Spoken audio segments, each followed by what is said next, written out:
with you.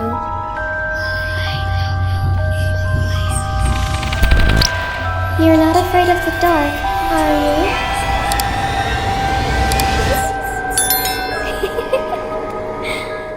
Hi, Assalamualaikum semua orang. Kemarin Nasim here. I hope you are in a good mood today because it's a good day to have a good day.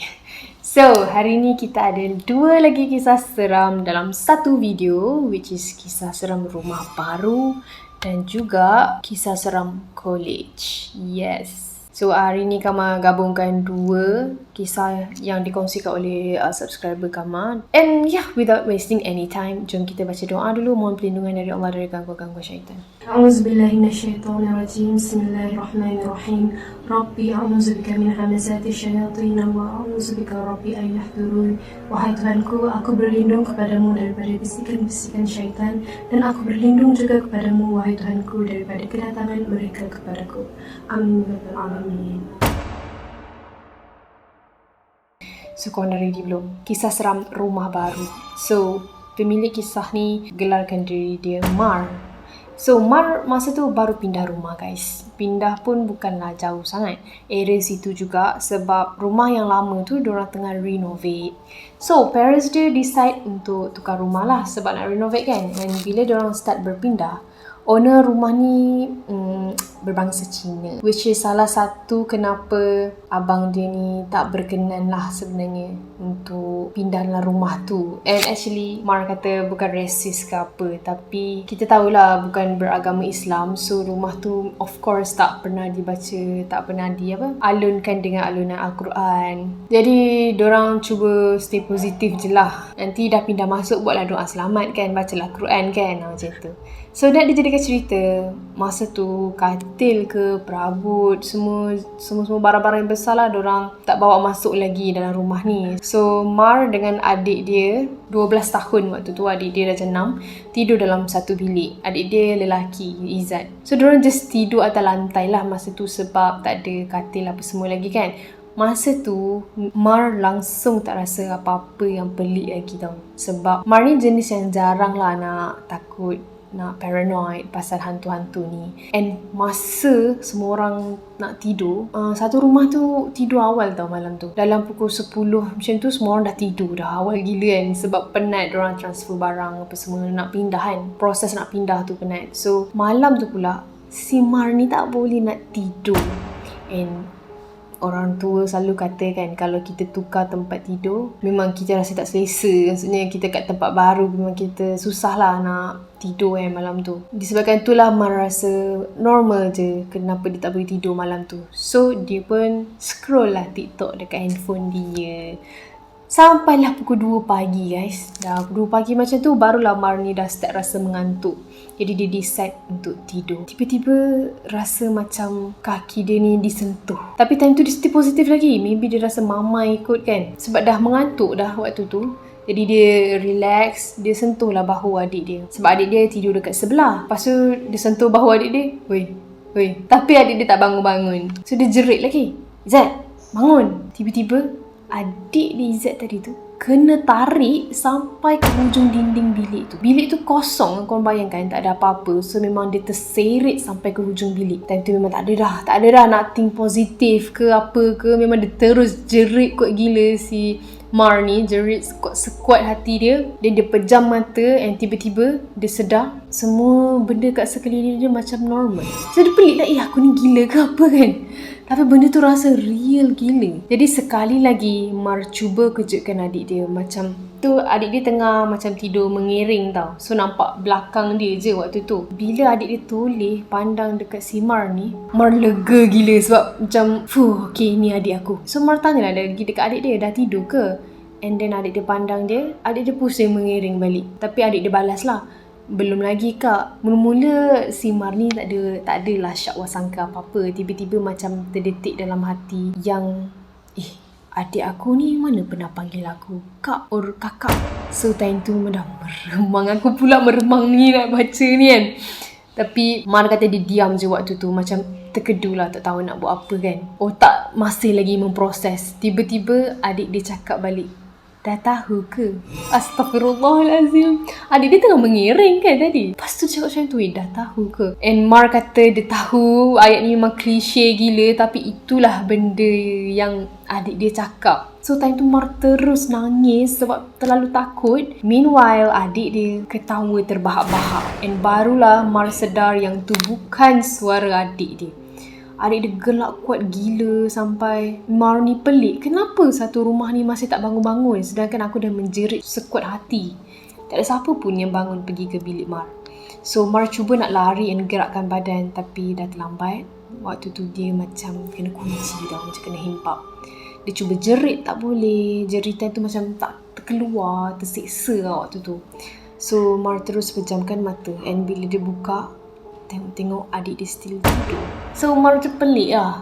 Apa yang jadi ni, aku yang dah gila ke? Memang rasa time tu pelik sangat sampaikan dia dah tak boleh nak fikir dengan waras tau. Suasana pelik. So Mar tutup mata and bila dia buka mata semua jadi okey balik. And bila dia pandang kaki dia, dia ternampak ada seorang perempuan. Dia tak tahulah perempuan ke apa, tapi macam benda tu pakai telekung warna hitam sambil duduk di antara dua sujud. Tahu tak? Tapi membelakangi Mar. Oh my god, Mar. Seram sangat cerita dia ni, ya Allah. Time tu semua jenis ayat Al-Quran Mar baca tapi tak terkeluar langsung bunyi daripada mulut dia tu sampai dia rasa sesak nafas. Tiba-tiba dia pandang perempuan yang pakai telekung tadi tu. Perempuan tu sujud, macam sujud duduk banyak kali tau. Sujud duduk macam tu. Sangat laju. Time tu memang tak boleh nak buat apa-apa. Jerit pun tak mampu. And Mar cuba pejamkan mata sahaja, tapi dia masih boleh dengar perempuan yang pakai telekung tu macam tengah baca something. Tak sure ayat Al-Quran ke ataupun ayat apa kan. Tapi laju gila lah dia baca, macam macam. And dia sujud bangun. And bukan tu je, dia ada dengar, Mar ada dengar juga macam suara lelaki dengan perempuan tengah bergaduh tau. Betul-betul kat tepi telinga. Tapi kejap gaduh, kejap nangis, kejap gelak. Memang seram gila sebab Mar ni tak pernah kena kacau sampai macam ni, teruk lah. So malam tu dia kena kacau teruk dengan suara-suara yang pelik, kuat gila suara-suara tu. Tapi dia tak faham langsung apa benda yang diorang cakap. Diorang bergaduh pun tak faham apa clearly the words they say. So time tu memang Mar rasa lemah gila. Sambil dia nangis, dia pejamkan mata sebab nak jerit suara tak keluar, nak bergerak kena kunci. So dada dia sakit sangat sebab dia jerit tak keluar. Dan bila Mar ni buka mata sekali lagi, semua dah okey. Everything back to normal dah. Macam dah tak jadi apa-apa. Tapi Mar masih lagi duduk dalam keadaan normal. Adik dia masih tidur. Memang normal gila. Macam seolah-olah yang tadi tu sebenarnya mimpi. And yang peliknya, Mar rasa benda ni mimpi. Sebiji rasa macam mimpi.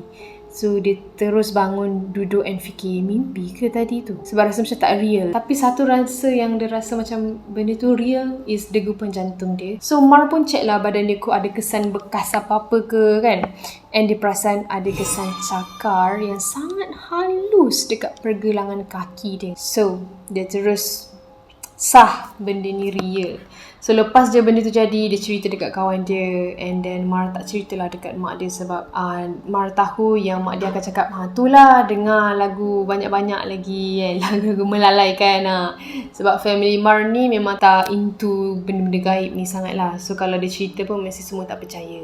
So bila dia cerita dekat kawan dia kata maybe benda tu adalah sleep paralysis. Dia macam sleep paralysis tu, orang kata lucid dreams. What about lucid dreams? So teruslah Mar ni Google and bila dia baca pengalaman orang, macam betul. Tapi dia tak nak terlalu awal buat conclusion. So Wallahualam.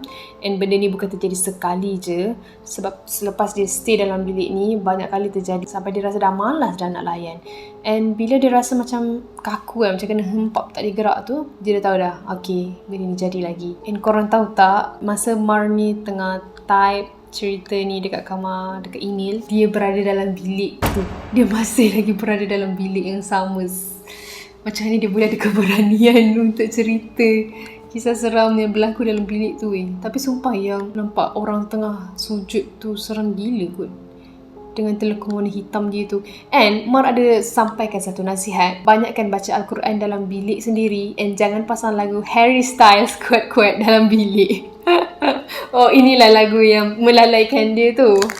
Okay, faham. So Itu kisah seram yang pertama. Kita akan move on kepada kisah seram yang kedua, which is kisah seram college. Alright, kisah seram yang kedua ni kita bagi nama subscriber Ila, and Ila merupakan pelajar Form 6. Umur Ila 20 tahun pada tahun ni, and yes, Ila masih lagi belajar di college ini dan merupakan pelajar semester terakhir, iaitu semester ketiga, dan lagi 3 bulan lebih lagi untuk Ila habiskan pelajaran dekat college ni. Cayak! So, Ila nak cerita pasal college tingkatan 6 dia ni yang berlaku pada bulan 12 tahun 2021 masa Ila berada di semester pertama dekat college. Alright, cerita dia bermula masa college diorang tengah buat perkemahan 3 hari, tapi diorang tak stay up malam lah dekat college. So, alkisahnya Ila kena ganggu waktu hari kedua perkemahan sebab waktu ni parents dia ada hal yang tak boleh nak dielakkan lah. Jadi Ila dengan kawan dia Saf stay lah dekat college yang Ila dengan kawan dia tu tak balik lagi. So, cikgu pesan lah dekat diorang supaya minta tolong kemas-kemas sikit mana yang patut kan, memandangkan esok dah last day perkemahan. So, nak dijadikan cerita, diorang pun kemas dewan sebab mostly aktiviti diorang ni memang guna dewan sahaja. Sampailah jam menunjukkan pukul 6.45 petang. Jadi Ila dengan kawan dia decide untuk kemas bersih-bersih cepat-cepat sebab takut cikgu marahan esok. Jadi dekat dewan diorang ni ada bilik bawah tanah tau. Yang dekat situ cikgu-cikgu letak kerusi, meja untuk simpanan, kira macam store lah bilik bawah tanah ni. And bilik bawah tanah tu terletak dekat belakang dewan diorang. Lepas tu dekat area bawah tanah tu ada macam lubang yang tersorok, tapi lubang tu sangatlah panjang and kecil sebenarnya. Sempit lah tapi boleh muat kalau orang kurus yang masuk. Lepas tu panjang lubang tu sama panjang daripada mula masuk bawah tanah sampai ke hujung bawah tanah tu. Jadi kisah dia bermula waktu diorang nak turun sebab diorang nak pergi ambil kerusi lah. Esoknya kan diorang kena guna kerusi tu untuk majlis perpisahan. Jadi diorang berdua ni, Ila dengan Saf ni, turun bawah sambil sembang-sembang. Diorang tak sedar lah yang diorang dah turun, dah sampai ke bawah tanah tu. Sembang punya sembang, diorang pun sampailah dekat tempat kerusi dengan meja yang diorang nak ambil tu. So, diorang ambil satu persatu and letak dekat depan dewan. Lepas tu, diorang berdua ni ke hulu ke hilir ambil kerusi semua. Okay, permulaan dia waktu diorang nak angkat meja untuk MC. Tiba-tiba kawan Ila ni tanya, Ila, kau tak nampak ke apa yang aku nampak? And Ila tanyalah, apa yang kau nampak nak? Dia jawab, tu dekat lubang tu, cubalah kau tengok Ila. Ila pun kata, alah kau ni merapu apa Saf? Dah lah jom. Makin lama duduk sini makin merepek pula kau ni. Jadi diorang berdua decide untuk ambil meja and terus tak nak turun dah dalam tu. So dalam perjalanan diorang nak naik sebab nak hantar meja tu, Ila curi-curi lah tengok dekat tempat yang kawan dia cakap tu kan. And Ila sangat terkejut sebab dia nampak dekat dalam lubang tu ada something yang berwarna merah dan warna hitam yang agak samar-samar. And paling terkejut, benda tu ikut diorang dari start diorang ambil meja sampailah nak keluar bilik bawah tanah tu. And sepanjang tu juga diorang dapat bau. Satu bau yang sangat-sangat busuk, mengalahkan bau bangkai tau. So, diorang cepat-cepatlah naik dan sebelum naik ke atas, Ila sempat tengok benda tu tersenyum sinis dekat dia. Oh my god. So, waktu ni ingat dah lega dah lah sebab dah tak nak turun dah kan kat bawah tu. Dah sampai dekat atas tu rupanya belum habis lagi guys. Ila dengan kawan dia tu tengah susun kerusi dengan meja. Tiba-tiba si kawan dia cakap, Ila, aku kena balik lah. Mak ayah aku dah sampai. So, Ila cakap, okay, kau balik elok tau. Aku nak settle sikit je lagi benda-benda yang set up untuk esok ni. So, kawan dia minta diri dulu untuk balik and tinggallah Ila ni seorang-seorang. Waktu tu dah pukul 7.20 petang macam tu. Waktu tu dah azan maghrib lah. Jadi, Ila pun decide nak tunggu parents dia dekat luar sebab selamat sikit. Ada makcik dengan pakcik guard dekat situ. Waktu ni, Ila kemar-kemar barang sebab nak caw dah dari situ kan. And barang Ila waktu ni, Ila letak dekat atas dewan atau pentas kan dekat dalam dewan tu. Tiba-tiba waktu dia tengah kemas-kemas, dia dengar ada orang bisik dekat telinga dia, kenapa tak balik lagi? tak takut dekat aku ke? Lepas tu Ila dengar bunyi orang berlari ulang alik atas pentas tu tau. Waktu dia tengah mengemas tu. Dah lah laju gila bunyi benda tu lari. So waktu ni Ila macam tawakal je sebab dia takut gila nak turun daripada pentas tu. So Ila tunduk and memang tak tengok apa-apa. Dia jalan je. Lepas tu benda tu cakap, nak balik dah ke? Sudah. Memang waktu ni Ila terus lari. Tak fikir apa dah. Sampai lupa nak tutup pintu dewan. Waktu Ila langkah keluar daripada dewan tu. And then dia dengar suara orang mengilai. Macam gelak, tapi gelak tu bukan gelak manusia tau. So meremang bulu tengkuk dia, mengilai sambil sebut nama Ila banyak kali pula tu. And then sampai je dekat tempat dia nak tunggu parents dia ni, dia pergi tengok balik dekat dewan tu kan. And terkejut sebab benda tu berdiri depan pintu dewan utama sambil buat isyarat supaya ikut dia. And memang waktu tu Ila baca je apa yang terlintas dekat kepala Ila. Sampailah parents Ila datang. Ila ingatkan dia berhenti ganggu Ila dekat situ je. Rupa-rupanya malam tu Ila balik and prepare nak tidur. Tiba-tiba Ila dengar bunyi bisik yang suara dia sama macam petang tadi yang dia dengar dekat dewan tu. Tapi kali ni dia tanya, kau tak nak teman aku ke? And then dia mengilai. Tiba-tiba Ila tak sedar apa-apa dah waktu tu. Keesokan harinya Ila bangun. Ila perasan sekitar bilik dia putih. Rupanya dia dekat hospital. Sebab parents Ila cakap semalam Ila tiba-tiba mengamuk. Lepas tu dia keluar rumah. And then dia lari dekat taman permainan area rumah dia. Dia hentuk kepala dia dekat tiang buaian. Macam sakit mental. Lepas tu parents Ila panggil ustaz yang mahir dengan benda-benda gaib ni untuk ubatkan Ila. So bangun je memang Ila kata rasa sakit gila kepala. Rupanya kepala Ila berbalut sebab hentakan yang dia buat sendiri malam tadi tu. And malam tu Ila memang minta mak dia temankanlah dia dekat hospital kan. Sebab dia takut sangat. And waktu ni mak Ila nak tidur, nak tutup tingkap, tapi Ila tak kasih sebab Ila nak tengok suasana luar tingkap tu. And apa yang buat Ila terkejut waktu tu, dia nak naik atas katil. And then benda tu masih lagi mengganggu.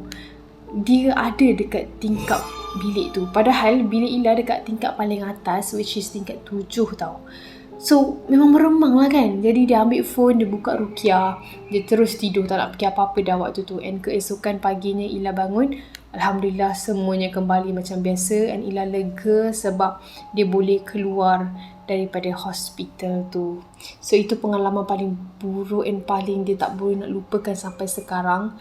Tapi apa yang memelikkan diri dia adalah, dia tanya kawan dia Saf tu kan, ada kena apa-apa tak kejadian pelik ke lepas dia balik tu. Dan Ila sangat terkejut sebab kawan dia Saf tu pun kena gangguan yang sama.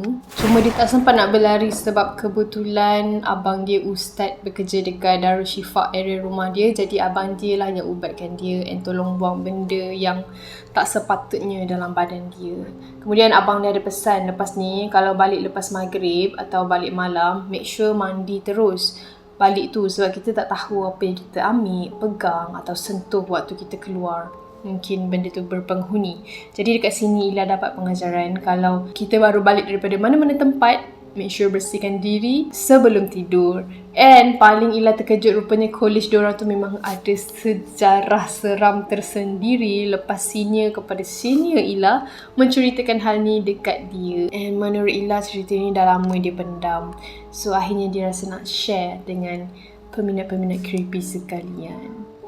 So sampai situ sajalah cerita kita pada hari ini. Kami harap korang dapat pengajaran daripada 2 kisah hari ni. And thank you kepada Ila dan juga Mar sebab sudi berkongsi kisah seram dengan kita orang semua. So kami rasa itu sajalah video untuk hari ini. Thank you yang dah tengok video ni sampai habis. For those who are new in my channel, don't forget to hit the subscribe button below and turn on the notification bell so that you will not miss any video that I post. See you in my next video. Bye bye.